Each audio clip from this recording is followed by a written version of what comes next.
Welcome to Truckee Talks. I'm your host, Maya Schneider, and it's our privilege this week to bring you Michelle Ostrander, who's the Executive Director of Tahoe Women's Services.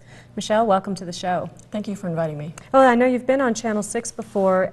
This time we're not going to talk so much about Tahoe Women's Services as how you got there. Okay. You've had a pretty interesting life and like to share with the audience how you got to where you are. Sure. But let's just talk in a nugget a little bit about Tahoe Women's Services and what that is, and then we'll back up. Okay. Tahoe Women's Services provides counseling and support services to survivors of sexual assault and domestic violence. And we serve the whole North Lake Tahoe area. And we've been providing these services since 1985. We have a 24-hour helpline, peer counseling, individual counseling, support groups, legal advocacy, all kinds of services to help survivors of violence. And you oversee all of the functions of your organization. So you're Right. talking budget, programs, personnel, the whole 9 yards. The whole piece, yeah. The whole piece. How many people do you have volunteering for Tahoe Women's Services? We have about 40 active volunteers on our helpline, but we also have volunteers who are on helping us with fundraising, with clerical office work, so about 100 total. And then you have a staff. We have 20 staff, 16 full-time and 4 part-time. Wow. Right, and we have 3 offices. We actually have an office in Incline, Kings Beach, and also Truckee. Okay, well, we'll talk in a little bit more about what it is Tahoe Women's Services does and some of the programs that you offer. But let's start off with you. You are currently the executive director there, but you came from Texas. I did, and actually today is 1 year that I've been here in Truckee? In Truckee, Happy yes. anniversary. Thank you, thank you. So yeah, I came from Texas. Is that culture shock and weather shock coming from Texas to Tahoe? Both, yes. Well, give me a little bit of your background. What sort of education did you need to develop, and is this where you saw yourself going? I think I was always a feminist, always interested in women's issues. As soon as I found out in elementary school that between boys and girls, I had an urge or a commitment to do something about that. And when I went to college, I studied psychology and got a master's in psychology. And while I was there, I volunteered at the local domestic violence program and answered the hotline and did all the frontline work on the hotline. Once I graduated from college, I decided to move to Houston, had some family there, and decided to try something. I went to college in the Northeast, so I decided to go to Houston, and was lucky enough to be hired at the Houston Area Women's Center, and did more hotline work, and then eventually moved more into education, prevention, training.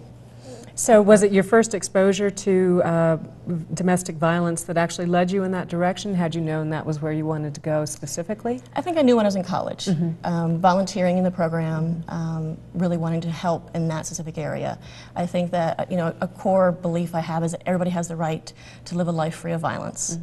That is a core right that everybody should have, and so working towards that is very rewarding. Let's talk a little bit about your upbringing then. What kind of environment did you grow up in that let you realize at an early age that there were inequities and that you thought you could do something about them? I grew up in a very rural community in Pennsylvania. There certainly wasn't a lot of activism going around at the time. But in elementary school, just being aware of different treatment between boys and girls by the teachers, and what we were allowed to do or not allowed to do, and it just wasn't fair. And so I did a little protesting with some teachers about some of the unfair activities, and from there just had a commitment to speaking up when I saw them. Yeah. Did you have other family members that encouraged you in that arena, or were you sort of striking out on your own? Not specifically in domestic violence, but very supportive parents, wanting me to do something that I love to do, and I do.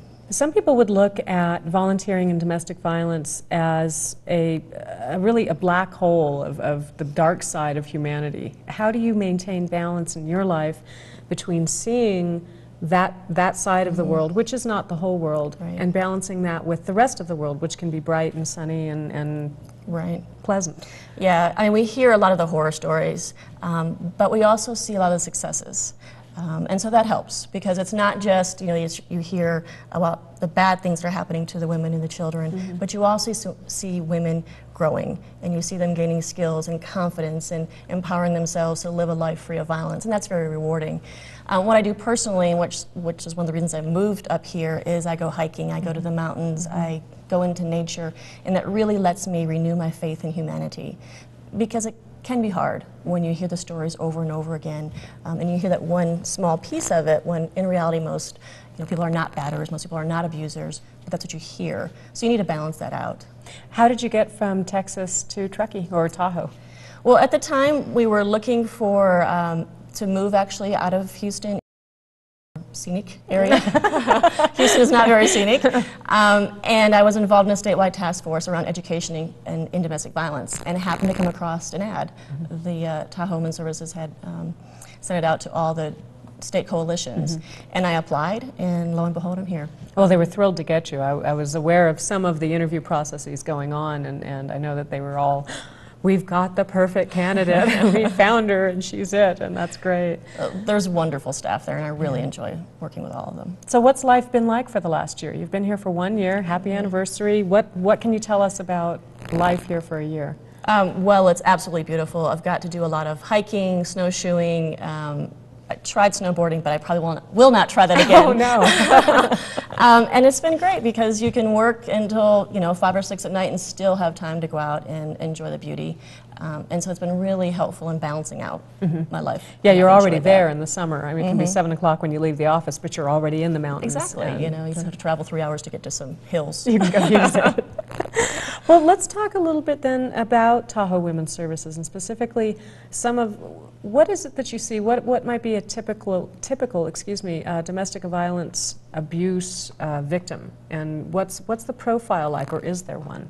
Well, it can certainly happen to anyone.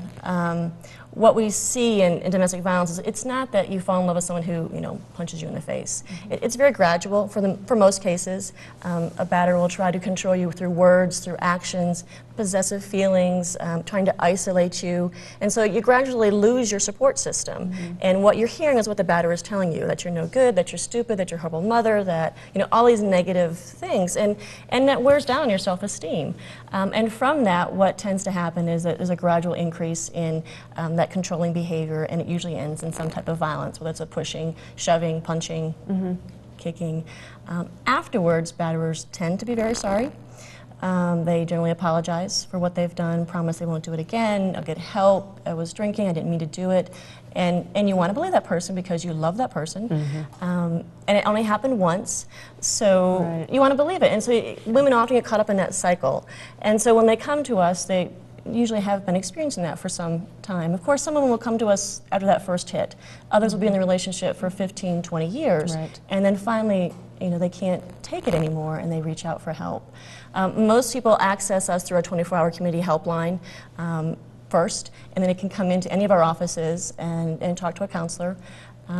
If someone needs immediate shelter, we do have our safe house, which we now own. We're really excited about that. And so we have that too for survivors. We also do services for sexual assault survivors, counseling and support services too. Now, I would imagine the vast majority of domestic violence victims are women, but they're not all women. That's right, they're not all women. We do provide services to male survivors also. We don't provide services to any perpetrators, male or female, survivors of violence, and we do serve males. They can't go into our shelter, but we do have emergency hotel vouchers, so we can provide safe shelter for males too. Well, let's talk a little bit about the other side of this, and this may or may not be something you can address. Today is a good example where there was a domestic violence case here in Truckee that actually went somewhat public, and they had to lock down the high school and the elementary school because the domestic violence perpetrator had a gun, and they wanted to make sure that no students would get caught in any crossfire. Well, luckily, the suspect was apprehended, and nobody was injured in the process. But in this case, would the police work with Tahoe Women's Services, for instance, to refer the victim to you? They certainly would, and we are very pleased to have the Truckee Police Department up and running. We certainly did work with the sheriffs before that, but the Truckee Police have developed domestic violence policies so that it's really clear what's expected of the officers. And part of that is making sure the survivor connects to Tahoe Women's Services so that she can also get the support that she needs. Did you work with the police department in setting up those policies? Or? We did. We actually have an officer on our board of directors, and so we gave input to those policies. So it was great. Yay. Yes. There's some good community teamwork. Yes. What about the perpetrator? What happens to him generally?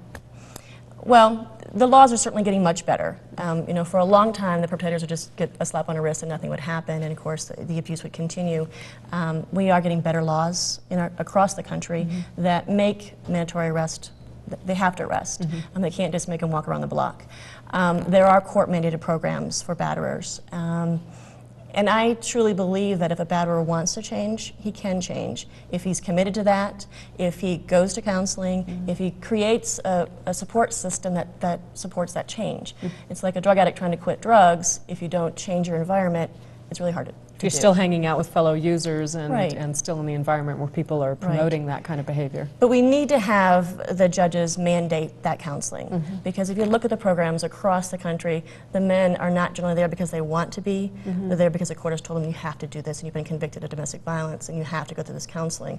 So we need the judges to be aware that that should happen. They should mandate them to counseling. Well, let me ask you this, and I'm leaning now on your psychology background, but if somebody is mandated to counseling, are they as motivated to make the change as somebody who says, you know what, I really do want to make this change and I'm going to counseling on my own? Probably not initially, and probably there's anger of having to go there in the first place. And I actually did have the opportunity to co-facilitate a batterers intervention group in Texas for a year. And the first few weeks is certainly, I shouldn't be here, it's her fault. But it kind of, starts to wear on them. And hopefully, throughout that process, they're seeing some of the reasons why they're there and why it's not okay to hit women or hit their partner or abuse their partner. So it'd certainly be better if men would recognize that there's an issue to be dealt with. And I do want to point out that females, yes, it's not just men who are abusers, the majority are, but women can too. So what's the goal? If for instance, we took today's case as an example and this woman were referred to you by the police department, what would be the next step? Would you set her up in a safe house or could she go to a friend's home? And what would be some of the things that services you would offer? It would really depend on the woman and what she wants. If she's not safe, doesn't feel safe going back home, she could certainly go into our safe house. If she doesn't even feel safe in Truckee, we can transport her out of the county to another location. But we really try to meet women where they're at. We're not saying you have to get divorced or you have to leave your partner, but if you do want to make the relationship work, then she should get counseling at a center like ours. He should get counseling through a batterers intervention program, not anger management, but batterer intervention. And then after that, once she feels safe again, they can go into marital counseling if that's what she chooses. But we really want to meet her as to, what do you want to do, and how can we help support you in that process? We can provide the counseling, the court accompaniment, the education about what your resources are, but where does she want to be? So you don't come in with an agenda saying, our goal for each woman is X. No, I mean, we certainly want women to live in a violent-free environment, but how she gets to that point, she needs to guide us and how we can support her to Create do a that. path for herself. Well, then let's back up and talk a little bit more about Tahoe Women's Services and some of the different services you offer. What are some of the different counseling services? How do you get there? Who runs those? What's it look like? Well, we start with our hotline, and most of the people who answer our hotline are trained volunteers. We do have staff who also use the hotline, so that's usually the first contact to the agency. And then usually people come into the office for peer counseling. We have staff who we do really intensive training for our staff. So the peer counseling is available. We also can do individual, long-term therapy counseling. If there's other issues that are going on, like substance abuse or mental health issues, we can also support her in working that out. And again, we just kind of meet her where she wants to be. One of the main things we do is safety planning. We want to make sure whether she's still in the home with the abuser or she's out on her own, how to keep herself and her children as safe as possible. So we go through a pretty detailed safety plan with her about that and make sure that's in place for her. There's sort of this vision that Tahoe Women, not that Tahoe Women's Services, but that service agencies like this have women running around listening to the Dixie Chicks song "Earl's Gotta Die" and waving flags about those terrible guys. But there's a lot of there's generally a lot of baggage or history that comes with domestic violence. It doesn't just pop up out of nowhere. How do you train your volunteers to be sensitive to that background? It must be very intensive training. It is. We have a minimum of a 64-hour training that all volunteers and staff have to go through. And we do ongoing training every month for our staff and volunteers. But we aren't men haters. We aren't the whole stereotype of what a feminist is. What we want we want women to have equal rights, access to everything that men do. But it's not man hating at all. That's not what our purpose is.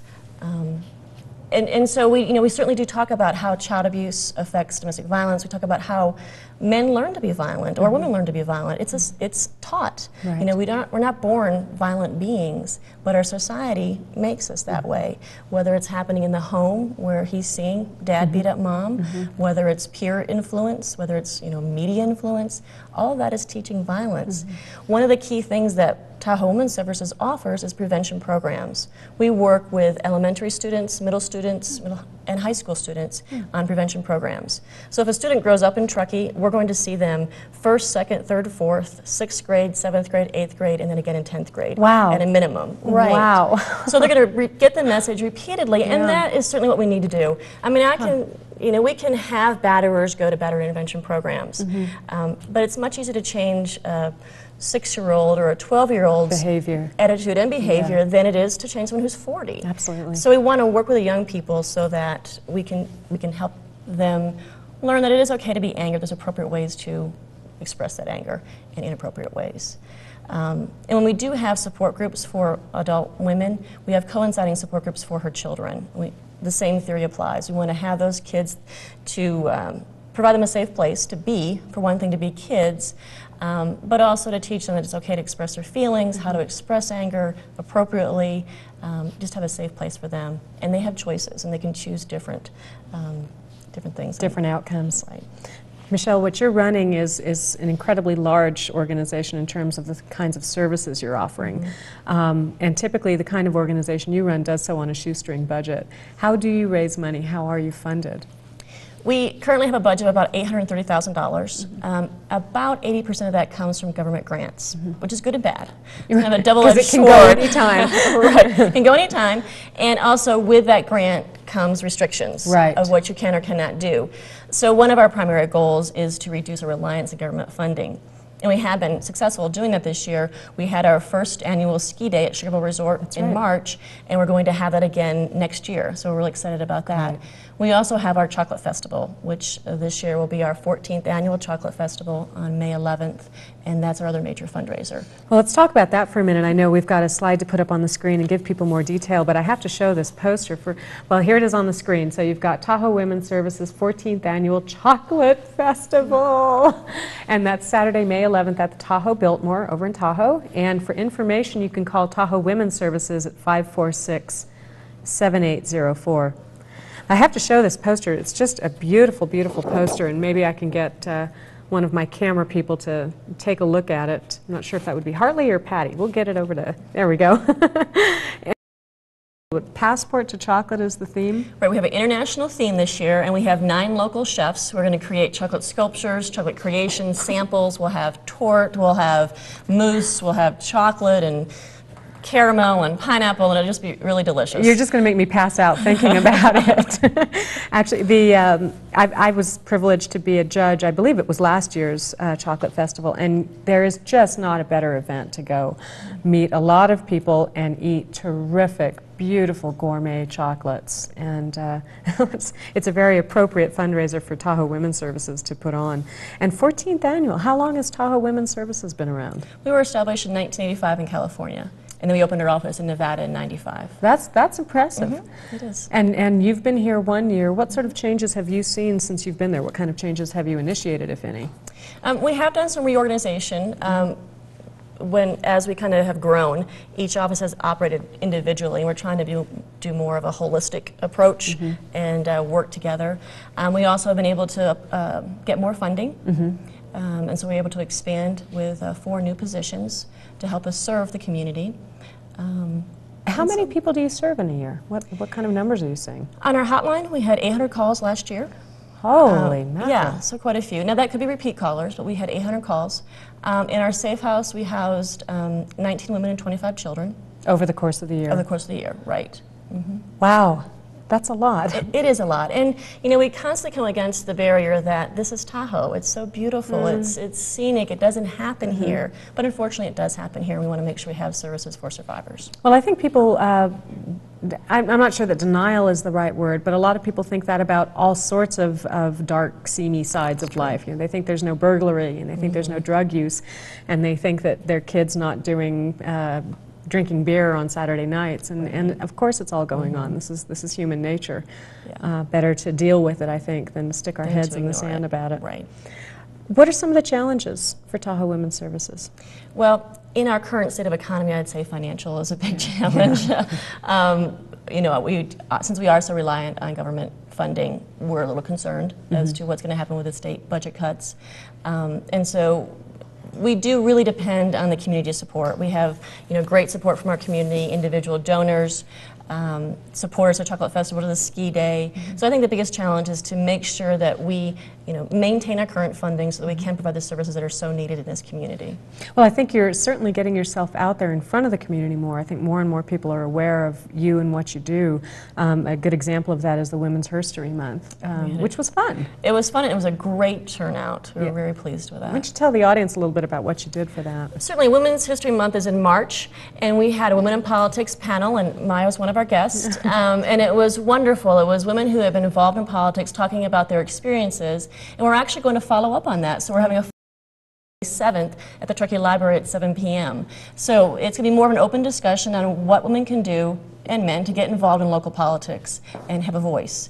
And so it's really important to, we have 3 main months we do education events. Women's History Month in March, April is Sexual Assault Awareness Month, and October is Domestic Violence Awareness Month. So we want to make sure we're out in the community educating about those events and what's going on. Being out there, being visible. Right. Yeah, those are great things. It was an interesting forum, and I was glad to see some men in the audience there, too. I ran into Steve from Placer County, who attended, and saw him at another event later on, and he said he was really interested by it and intrigued by it. So I certainly hope that on May 7th we get some more men from the community present at the library in Truckee. That would be a great thing. It would be. It'd be nice to see them out there. What's next for Michelle? Continue with Tahoe Women's Services. It's been a very challenging year, adjusting from, you know, a huge city to a rural life. Good, but an adjustment. And just continue, I think, growth of the agency. And you know, we want to make sure that we continue. We now own our safe house. It'd be great if we could, you know, create an endowment for our agency so we're not so dependent on government grants. And then the other part is to enjoy the scenery. To hike, to bike, to keep doing those things that maintain the balance. Right. Yeah. Well, that's. I congratulate you on everything that your organization has accomplished. It's really been terrific, and I know you provide a service that's very needed in the community. So thank you for that.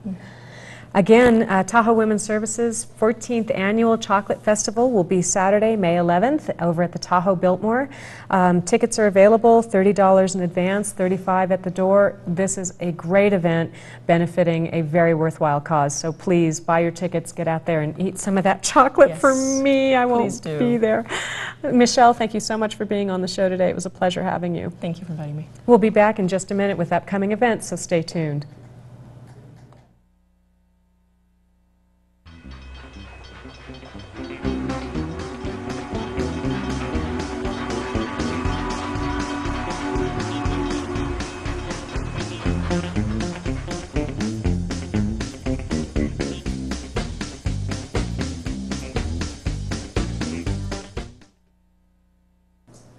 Welcome back to Party at High Camp with live music.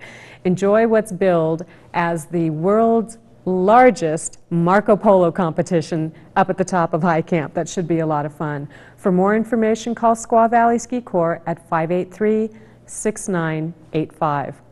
Other Cinco de Mayo fun can be had at Alpine Meadows. You can play their Mad Cow Race or in their Trough Cross. For more information, call Alpine at 583-4232.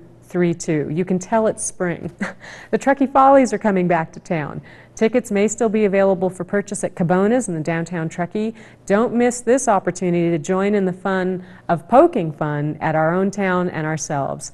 The Follies will run from May 8th through May 11th, and they'll play at the Truckee Community Center on Church Street in downtown Truckee.